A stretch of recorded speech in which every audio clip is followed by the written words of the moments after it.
Well, Africa's vulnerability to climate change is hitting deeper. Its complex climatic system is taking its toll on human activities, also endangering the environment. Now, floods, drought, and rising sea levels are some of the effects of climate change endangering the African continent. Now, despite contributing just about 7% of the world's global emissions, the continent is one of the worst hit regions in the world. The impacts of climate change have been devastating, yet only a few African governments have made moves to avert future hazards. This has become a cause for concern. Today on VSA, we'll take a look at climate change in Africa and the impacts it has left on the continent. Welcome, I'm Sulaiman.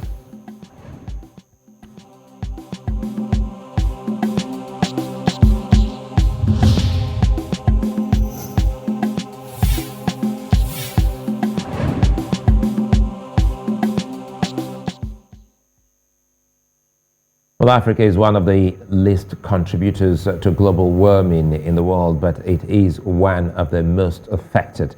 Several communities have been dipped into problems of hunger and poverty on the continent as a result of the bad handling of the impacts of climate change. The Horn of Africa has been affected greatly, with low rainfalls and high temperatures resulting in difficulties in farming and food scarcity. Rising sea levels and human activities are leading to coastal erosion in the Niger Delta of Nigeria, resulting in flooding in communities. This has led to the loss of livelihoods and homes in these regions. Mining activities have further destabilized the natural qualities of environments, and spillage is ripping the ecosystem apart, bit by bit, layer by layer. Now, in 2016, at the Paris Climate Change Summit, the wealthy nations of the world promised to give $100 billion to the poor people affected by climate change, but that has not happened for almost 13 years since that declaration. At the COP26 Climate Change Summit held in Glasgow in November of 2021, Nigerian President Muhammadu Buhari asked the richer nations of the world to walk their talk. While the world desires to reach net zero global greenhouse emissions and attain clean energy, Africa, whose resources are central to it, is being torn apart by the devastating impacts of a problem it barely has a hand in. Joining me to look at this are two environmentalists, Dolphine Magero, she is the CEO of Global Youth Climate Action Fund, and Emeka Orji, he's the international president, Zenith Environment and Social Protection Network. Ladies and gentlemen, thank you for your time and thanks for joining us. Let's start with you, Magero, and see how we can actually go with this. So, Dolphine, the impact of climate change so far in Africa is what we're trying to analyze here. Have you been able, you and your group, have you been able to gauge the impact of climate change so far on the continent? Thank you, of course, for this opportunity. So it's not just about me and my group. I think when you come to climate information, we need to rely on there's estimate that the impact of Africa basically needs up to $331 billion in terms of adaptation financing up to 2030. And so far, we've only been able to attract around 6 billion. So the key issue basically in Africa is, are we able to adapt? Because mitigation really isn't a key challenge, particularly for Africa, because our emissions is less than 5% of the global emissions. So the key issue for Africa is basically adaptation. But when you look at, of course, when you look at the CPI, that's the Climate Policy Initiative, released a report on basically the amount of finances that have been mobilized for climate change, and 93% of it goes to mitigation, and less than, of course, less than 10% goes to adaptation. And adaptation Well, Dolphin, apologies. I think I'll have to come back to you. There seemed to be a glitch in the connection, to you there. We lost you for a bit there. Let's quickly come to Emeka Orji. Once again, thanks for your time. And we're looking at some of the key things we highlighted starting off the show. And it would seem that even though Africa is contributing less to these, what we want to call hazards, depleting or affecting our environment, it is badly affected. So let us in on how you think we can gauge the reactions of African governments so far to the impacts of climate change. Yeah, thank you so much. I hope you can hear me clearly. First of all, I have to apologize. I'm still at work and wearing my that's fine. That's very fine. Thank you very much again. Thanks for your time. Yeah. So, climate change is one of these things that, have global implication, whereby the causative countries are not only the ones that feel the impact, far-flung countries in Africa and in the Caribbean and Pacific, that contribute less, feel the burden of climate change. But having said that, I feel strongly that Africans cannot just wait only for the, rich and wealthy countries to come to our rescue. There are definite things that our governments and our institutions can do because, for you to ask for help, you need to know what you need the help. So you have to devise your own program. You have to invite, in international communities to let them know where they can help you. And my organization was focused mainly in Nigeria, and especially in the southern and eastern part of the country, because we are living the effect of climate change. Ours is not tomorrow. We are living it today. We're seeing the impact of global warming on desertification and migration of, people from the north and the herdsmen coming down to the south looking for food for their, for their cattle, thereby causing serious conflict between the farmers in the east and, the herdsmen from the north. And, we are also part of the oil producing community. So we're living the effect of, global change right now. And unfortunately, climate change is such a paradox. And when people hear climate change, they think it's far-flung. But, it's causing desertification in the north, but it's causing serious flooding in the south, and therefore causing serious erosion and affecting food production. So I think our governments need to start devising programs. So while we're waiting for the promise from the wealthy nations, with regards to the Paris Accord and the COPS program that just happened, we also need to devise our program so that when the monies come, we already have plans on what to use for the program. Well, let me bring in Dolphine again. And, the theme here, listening to Emeka, he's been able to state it the way a lot of people may ordinarily understand. Across the continent, even in Kenya, for instance, activities by man, have actually affected what we're dealing with at the moment. I see that I lost Dolphine again, so I come back to Emeka. I think she's having some network, connection. Emeka, you've highlighted some key things here. For those who are familiar with Nigeria, especially the region you just highlighted, Nigeria's southeast region, and even the southern part, we're still talking about the cleanup in parts of Ogoni and some other places. And by the way, the devastation caused by erosion in Nigeria's southeast is something that even the Ecological Fund hasn't been able to take care of. Now, quickly here, looking at mining activities from foreign companies. Now, you talked about the region. These companies, have placed what you call double-edged reality before their hosts. The nations enjoy the goodies, but the communities, as highlighted by you, suffer for it. So, have African governments helped their people enough, even though you said, well, they haven't done that, but now I'm taking it down to the people. I just highlighted the cleanup, which is yet to take off in Ogoni. So, the problem with, climate change is that Africa is blessed with natural resources that are in the ground. This helps our economy, the fossil fuels, the forest, the diamonds. But to extract them, you have to do a lot of damage, to the environment. So while a lot of environmentalists are not opposed to fossil fuel, we need it. We need the resources. We are not opposed to, cutting down, trees. We need the resources, but it has to be done in a reasonable and purpose-oriented way. Okay, take for instance Nigeria, and the Ogoni that you mentioned. For years, we know that we have more gas than petroleum, but we're flaring gas, without any plans to mitigate that. If you go deeper into the south, there's a place called from Obubra all the way to Akom to Obud.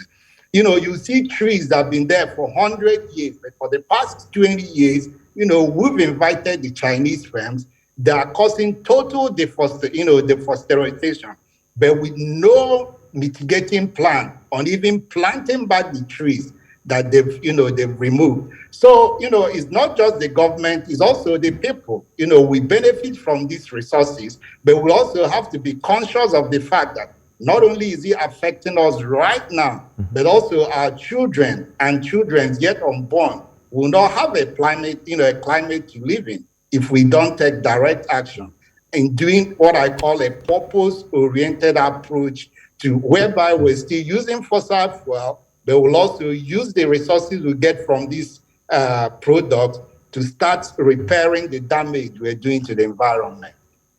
Do the people understand the import of man's activities, causing what we're dealing with today? For instance, you talked about the herdsmen and the farmers. Northern Nigeria is also feeling the impact, and I'm happy that you've been able to bring that point, especially now if we consider the drying up of Lake Chad, which is one of the problems driving what you highlighted, insecurity in Nigeria and other Lake Chad states. Now, how can these natural bodies be restored? About knowing that you have a problem is that in solving the problem, you can also provide avenues for people to benefit from the solution.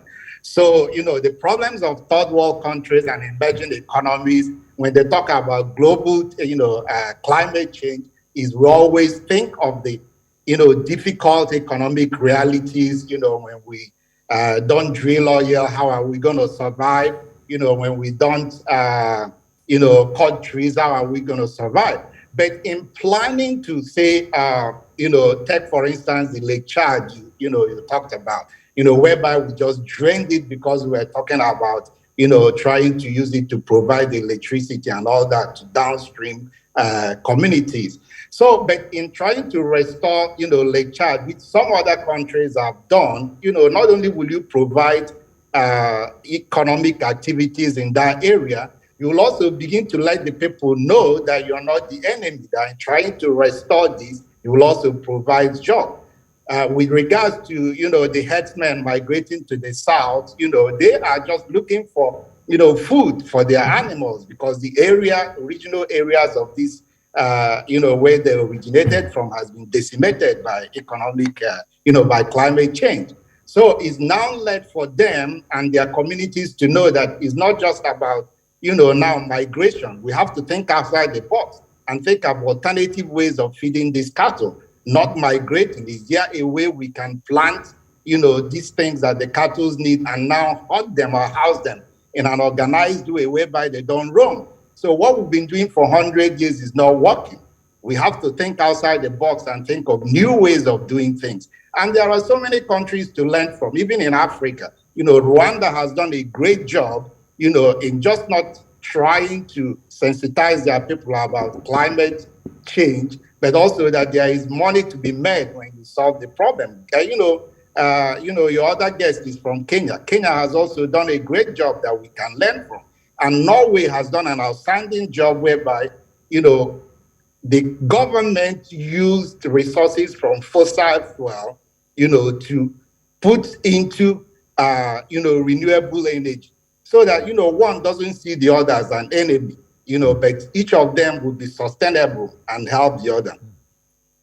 Well, I'm trying to also stretch it. Now, you've talked about, some other European countries as well as African countries that have done, relatively well. Rwanda as a big example. But if we try to look at the Great Ethiopia Renaissance Dam and its impact on the volume of the Nile and even on the Sudan and Egypt, how do such moves deteriorate the environment and cause climate change problems? All right. So, water is one of those things in the world that is so important that has cost more war than any other commodity that people don't pay attention. But as God will have it, Ethiopia and Egypt and Sudan has been very, very reasonable in approaching this issue. They've been talking. Even though the dam is needed, they strongly believe that they need the dam, to provide electricity for their people. But the downstream effect to, Egypt and Sudan is so much that those countries also cannot, ignore the impact of the dam, that is being proposed by Ethiopia. So these are, situations where countries have to agree, not agree to disagree, whereby, while you're, building your dam, you have to make alternative arrangements, so that water will be appropriately still left and distributed to the downstream countries. It's not just Sudan, all the way to, countries further down than Sudan that, directly benefit, and these are their people's livelihood, all depend on, on River Nile. They have to be taken into account. I know they've done serious environmental impact analysis, prior to starting the program, but everyone agrees that the effect on the, lower regions of the, Nile will be devastating if appropriate precautions is not taken. So this is a very clear example whereby, what is it called?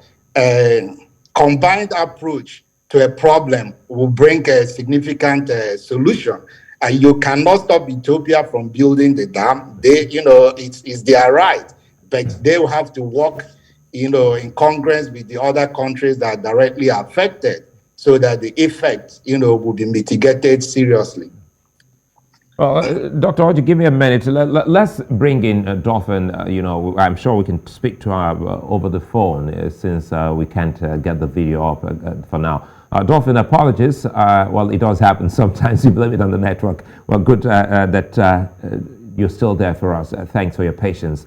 Quickly here, Emeka Orji has been able to, take us through some of these key things and also try as much as possible to also bring in the Kenya example. Tell us, if you will, some of the key challenges the continent is dealing with from your region down to the northeast and west of Africa.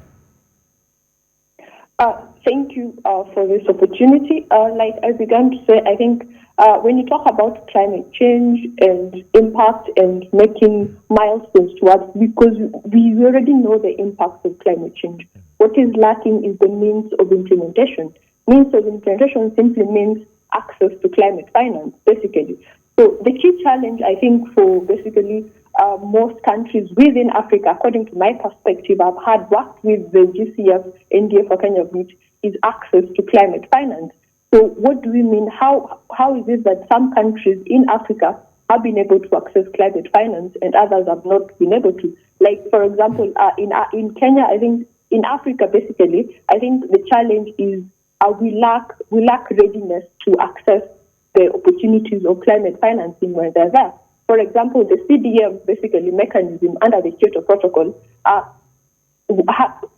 some may say it was a raw deal for Africa because it was only a few countries that were able to have it, Kenya being one of them. I think the issue within Africa is the lack of technical capacity, basically.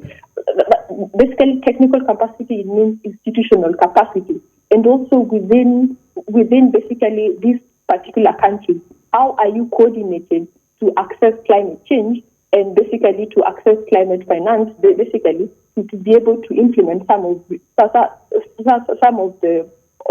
effects of climate change.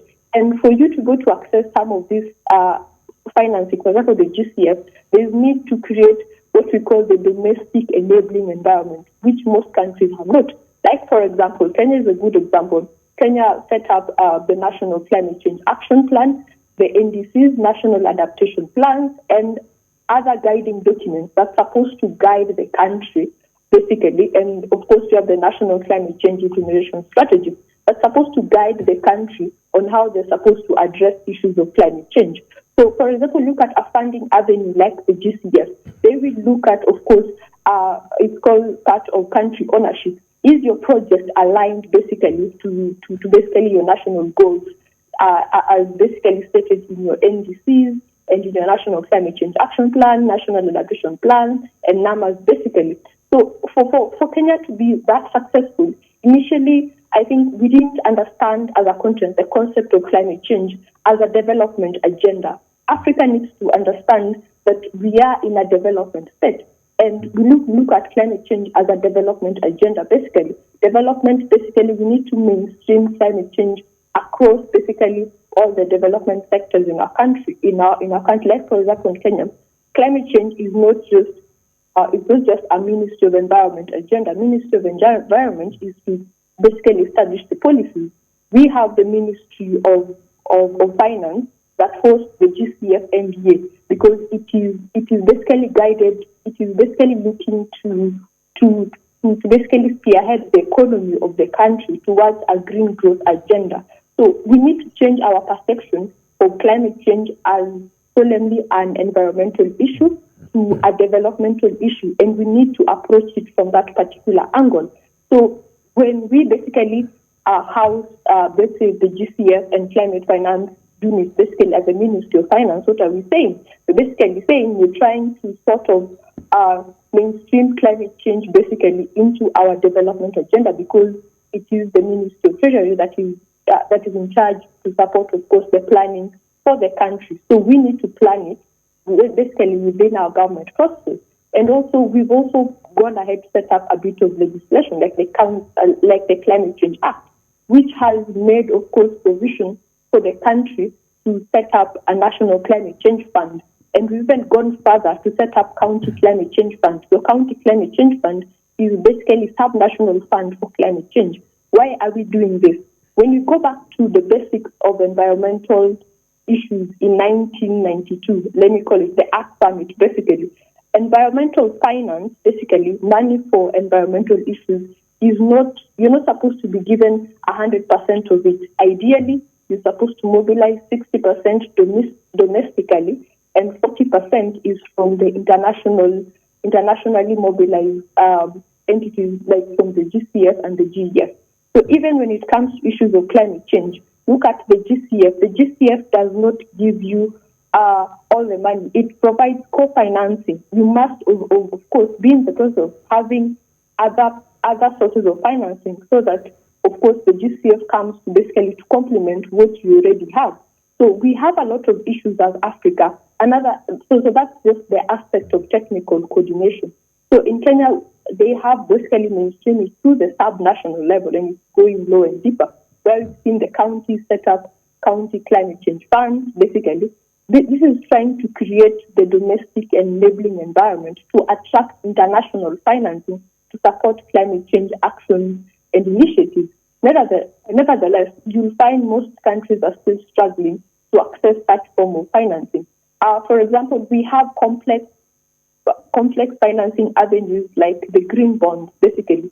Green bond, when you leave it, it's a bit technical. It needs a bit of economists and a lot of planning, basically.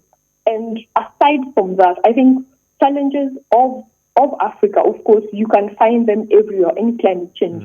But you need to basically understand things also from the donor perspective. Sorry, I am absolutely, very Dolphine, sorry to butt in here. I'll come back to you so that we can space it, we can stretch, especially the issue of international financing and a bit of politics, international politics in the whole talk of about climate change.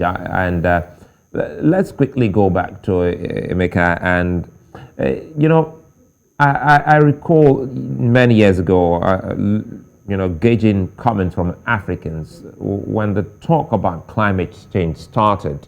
A lot of people thought it was hogwash. There wasn't anything like climate change.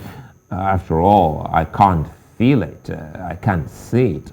But it is upon us today. Is it safe to say that early warnings were ignored? Uh, you know, um, Reality is the best teacher. So I don't think that early warnings were ignored, but it's just maybe we didn't engage our people very well and educate them on what to expect. Because people were, the initial term that was being used was global warming, if you remember. Global warming was what we were harping on, and people couldn't understand it because they were saying, if it's global warming, how is it getting colder without knowing how the environment works? So over time, the term has been transitioned from global warming to climate change, so as to inform people more. And the people living in the scientific community, there's still a whole lot of division among the climate scientists, as to what is real and what is not real. But consensus, at least from 90% of climate scientists, is that the climate is getting warmer, every year.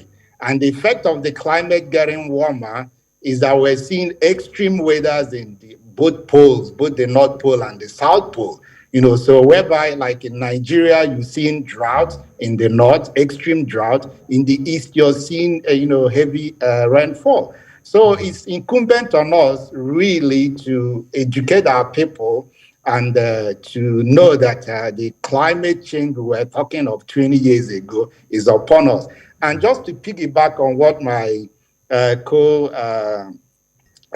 person was saying on the finances, you will like to know that this year most of the developing countries are supposed to scale up the implementation of their climate change plan based on the Paris Accord.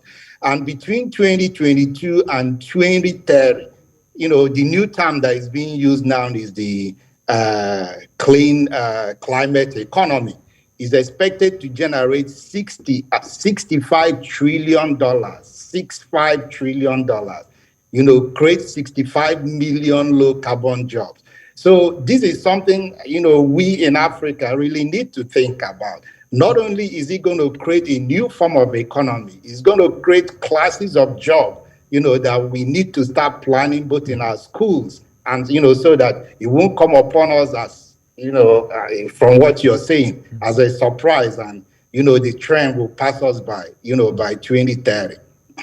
Dolphine, quickly here before we go on a break, let's bring you here again and let's space it more on the financing you were talking about before I butt in there. And Emeka has also highlighted that much, and it's instructive here that we'll start talking about that for you and your group and so many other groups that are out there sensitizing and helping to see that we have a better world, especially around the continent.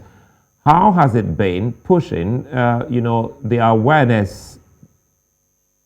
Well, I'm afraid I can't get to hear you, Dolphine. We'll take a moment. When we come back, we'll talk more on how we can fix this and how much of an awareness we can create around the continent and for the people to understand what the situation truly is, and we're in dire straits.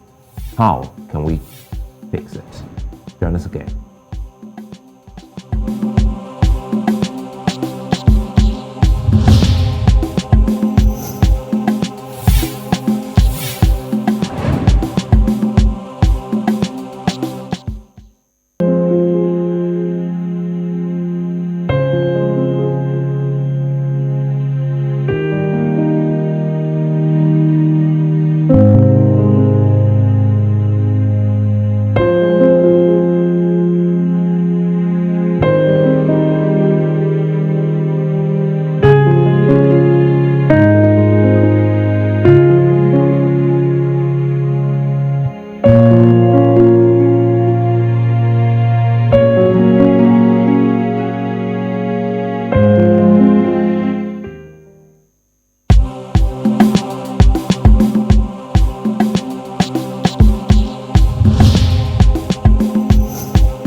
you just joined us, you're welcome. You're watching Village Square Africa here on News Central Television, broadcasting live to 54 African countries and beyond. And we're looking at the effects of climate change on the continent. And you recall between 1991 to 2020, Africa warmed more than ever as the impacts of COVID-19 hit harder. Precipitation has also increased across the Rift Valley, the Central Nile, the Kalahari and the Congo River, leading to excessive flooding in the surrounding communities. Displacement has been common and thousands of people have lost homes and valuables to extreme climatic conditions. Now, food insecurity in Africa has also been at a dangerously high level on the continent as more nations struggle to deal with farming activities. The lands are not as productive as ever, and in some communities, migrant locusts have destroyed their crops. Adaptation costs in Africa are already in billions of dollars, difficult for many governments to keep up with, and further putting many lives in the dangers of poverty and hunger. Still with me is Dolphine, Magero, and Dr. Emeka Orji. Thanks for your time. And quickly here, let's, Emeka, looking at all of the things we're highlighting, I'm wondering how we can get the wealthy nations to step in, to see if at least promises made can be kept so that this can actually help the impacted African people.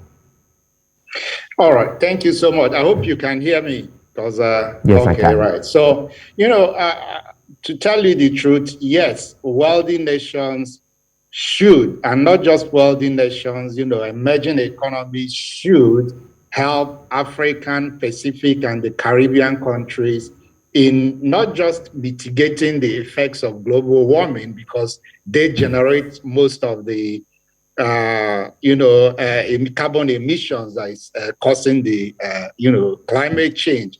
But also African countries should also, just like, we've been told about Kenya, devise a plan so that when this help is coming, there'll be concerted effort directed to where you need the plan.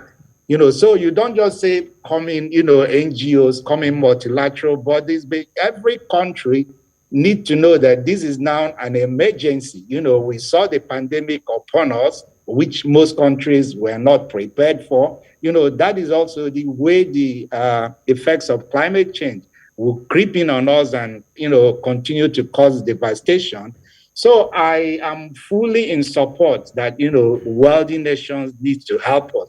But I'm one of those people, and my organization, ZesProNet, also believe that you can only help yourself more than, the wealthy nation. So organizations like mine and other, environmental activist organizations are already doing things, but you need government to set policies. Without policies, nothing works. You need government to sensitize the people so that people know that, fossil fuel companies are not enemies, but they can also be partners in progress in helping mitigate against the effects of, the climate. Agricultural organizations in helping, that are studying this migration of locusts. So there got to be things that, every government in Africa has to do. Fortunately, every government in Africa have unique perspective as to how, the climate change affects them. In the countries in the East that are, experiencing the devastating effects of, mining in all various parts, very crude methods that, mining and the washout of damaging chemicals are being put in the, rivers and killing fishes and other sea life. They have to design programs that are specific to them. We in West Africa and Nigeria that, Ghana, that are oil producing countries have to design programs that are specific to us. But in all, climate change affects every country in the world. So it's, you have concerted effort from every country, the richer countries and the poorer countries, because as we speak, it's also affecting the, the richer countries. I live in United States. The state I live in is called Arizona. We see temperatures, over 100 degrees, Fahrenheit, more and more every year than we felt in the last 20 years. So they're also suffering from the effect of climate change, and most of them are focusing on their country. So it's left for us to, while we're waiting for help from the wealthy countries, we need to, define our program. And like I said, there are organizations like Zespronet and others that are out there waiting to, to jump in on the bandwagon once the, right policies are set in place by government. This is a little bit, personal, but again, it can also help the young African watching to understand how he or she can be a part of, solving the situation. And it comes to your organization, Zespronet, the Zenith Environment and Social Protection Network. Let us in on what things you do, and because you're a medical doctor, but you still found time, to talk more about these things and see how you can actually help in solving environmental, issues, most especially in Nigeria. So yeah, like I said, my organization is made up of mainly people from the eastern and southern part of Nigeria, because, we are living the effect of these environmental degradations. For us, it's not a futuristic thing. So based on that, we made, effort when we registered this organization that the cardinal points of our organization, Zespronet, was going to be environmental protection, public education, and, social security network. Having said that, with regards to young people in school, we are very much in tune with education in Nigeria. We are playing significant part in some schools in the eastern part of Nigeria, mainly Abia State University and Imo State University. What the young, chaps in school should do is just simple things. Start up a, environmental club in school. What it does is just education, enlightenment, so that people coming out from school will know directly while they're in school, because, like we keep saying that every country is as good as their public education, but they will be sensitized to know that, this climate change that is being talked about is not something of the future, it's right here. They'll be educated, on, invite people like us and our organizations to come and give lectures, on what, effects of climate change are and opportunities therein. Because like I said, for every problem, it creates opportunity. While in your school, your clubs can start doing little things as tree planting. My organization, Zespronet, later this year will be embarking on, just basic things as tree planting across, Lagos and the eastern states. These are little things and little steps that can be done, to start putting things in the right way. We call it low-hanging fruit. You don't have to wait for, carbon capturing alone to be the solution to solving, global, warming. Simple things as tree planting, education, making people know that if you're doing bunkering and you're, putting petroleum in the ocean, you are affecting that ocean and you're affecting the sea life. So these are little things that people looking up to us as, role models can start doing in their schools, forming up clubs, just as they have road safety club, you can have Green Revolution Club, you can have Environmental Protection Club, and all this goes towards, education and arming them with the right information so that when they talk to their parents and their siblings, they will inform them of the effect of this climate change that is here. And cities like Lagos, have unique problem, not just that you're by the sea and with time you start, seeing, erosion along the sea and flooding from, bad beach. You also have the island heat effect, whereby there is so many concrete houses, so many concrete roads in Lagos that, at night you can't sleep. You need air condition to sleep. The air condition also causes, environment, global warming. So there's a lot of education that we can do for our people that they don't know, but that is what we set out, in our organization, Zespronet, to do. Trust me, Dr. Orji, it's something that a lot of people, especially the media, must partner with, bodies like yours and Dolphins, because it's not enough to have just one or two of these, NGOs,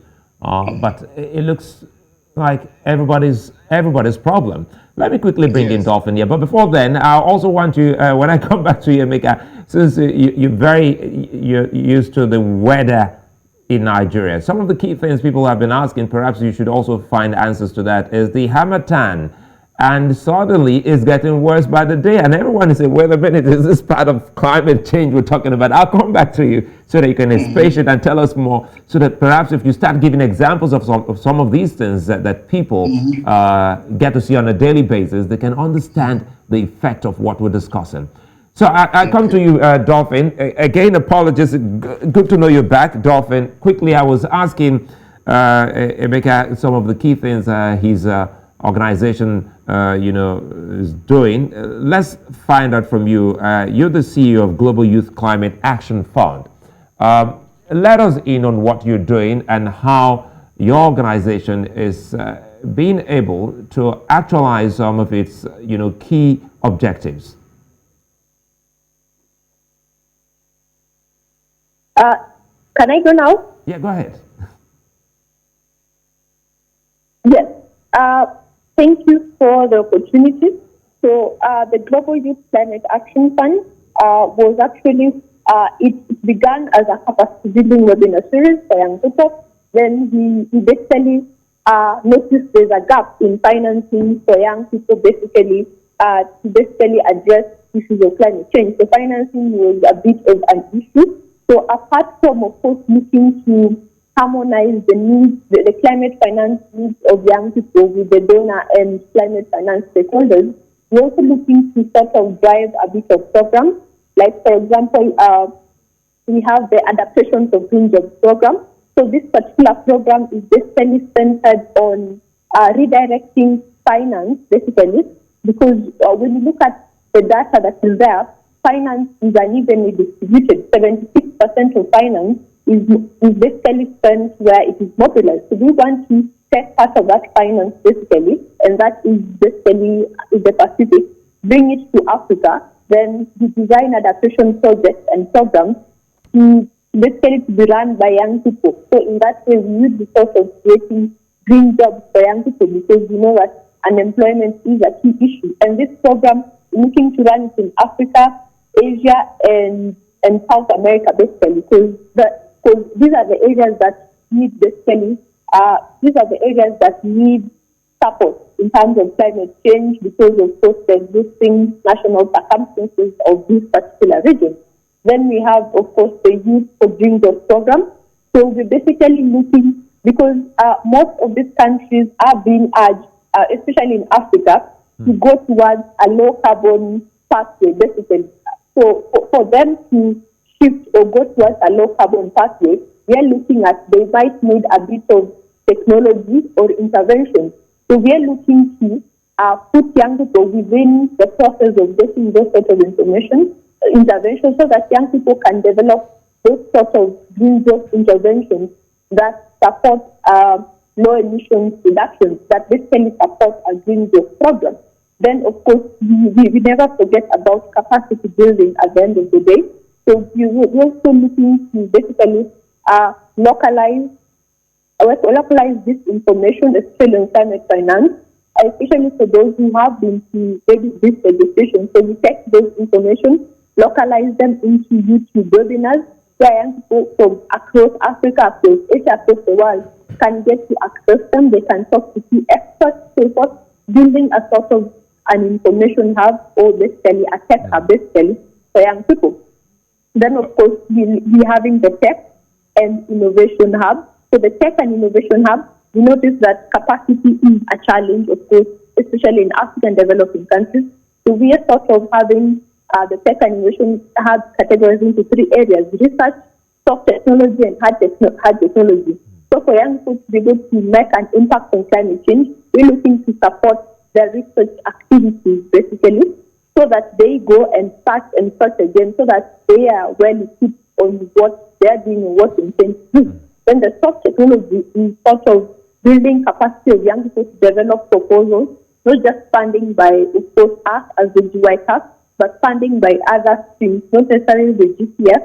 If it comes to the GCF, well and good, and the GS, well and good, but making young people have the capability to develop proposals that can be funded by various funders out there who are looking to drive climate change. So that's under the soft technology.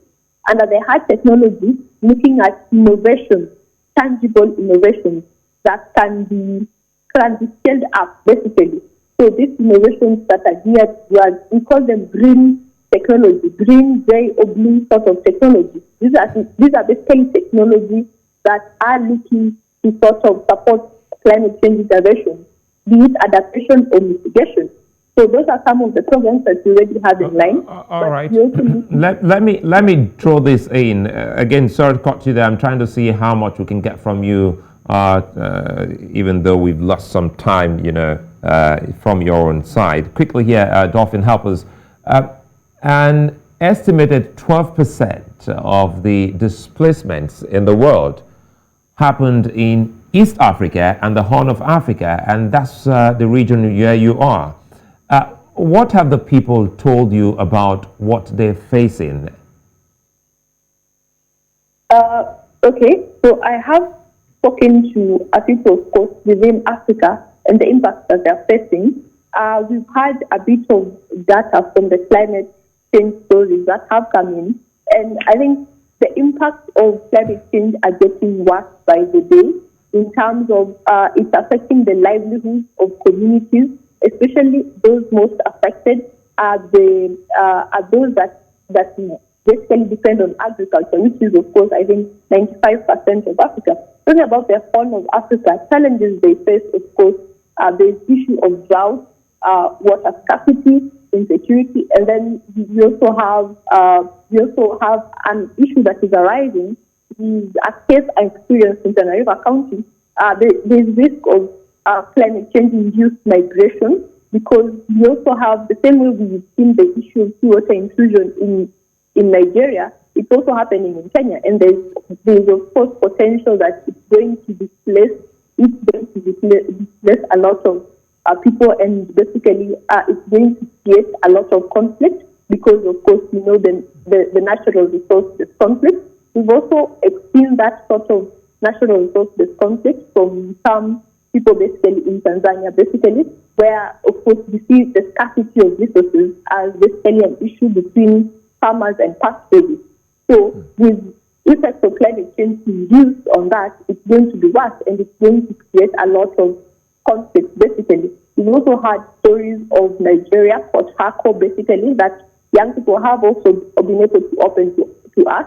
The story of the suit, basically, in Port Harcourt, and how it's basically affecting the environment. I think it's basically one of the most touching stories that I've ever seen, basically, and it is basically a testament on how brown development, maybe not call it unsustainable development, can induce climate change and induce effects basically on the environment. And these sorts of stories are very touching, and it actually calls for a lot of support in terms of not only the advocacy. We need to go beyond advocacy and set up technologies and interventions that can quickly address some of these issues. Because I think the most touching story I had was from Nigeria, basically, and it's actually a testament to what is happening basically across the continent. And the fact that there is financing, or people might not want to give us money, it's really a challenge, basically. So it's really an issue given the already existing circumstances, basically. Okay, let's see how we can wrap this up. I'll come back to you, Dr. Emeka. And I asked a question earlier on because lately the northeast trade wind has actually changed the course of things. This is Lagos. I've had a bit of experience in Nigeria's southeast during the Harmattan, and what Lagosians are saying today is that this has never been what they know about Harmattan. So now that you're here, it's best I put the question before you. Is this part of what climate change is about? So in climate science, this is one of those conundrums, you know. So climate change plays a part to it, but it's not only climate change. Like I said, you know, there are multiple factors that affect extreme weathers and is affecting everywhere. So take, for instance, Lagos. Yes, you have, you have the longer harmattans and the more severe harmattans. So what do people do? You know, when it's hot, everyone puts up their AC. You know, the AC emits, particles that increase CO2 retention in the air. And so it becomes a vicious circle. You know, everyone is running their generator. Like I said, all the comfortable places in Lagos are pested with cement that, you know, at night, all those heat are trapped. And, it's getting hotter during the day, you know, at night, even more than during the day. So it's multifactorial. And at the end of the day, it feeds into the, climate change theology. So, and it's going to get worse. So the harmattans are going to last longer and get severe. The flooding is going to get more, and we have to pay attention to this. Communities that live in the riverine areas, I don't know if they still have Morocco or, places like that. They will be affected and they will be wiped out. So this is what climate change is. We're living it. Lagos is experiencing it. Eastern Nigeria has been experiencing it for a while, with the, with the erosion that I told you about and more flooding. And the North is also experiencing it with more drought.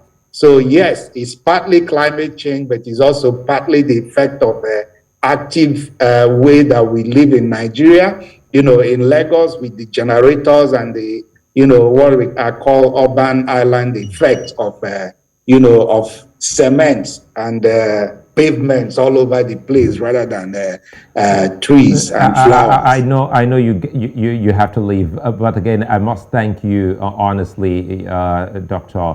Emeka Orji and Dolphine Magero. Thank you for your time. The continent needs more people like yourselves and, of course, more NGOs to help with what we're doing. Listening to both of you, if there's anything to go home with, is that climate change problems are real, and so are the solutions. Now, it's high time, it's high time the future is saved from itself. Once again, many thanks, Dolphine and Emeka. I'm Sulaiman. I'll see you again.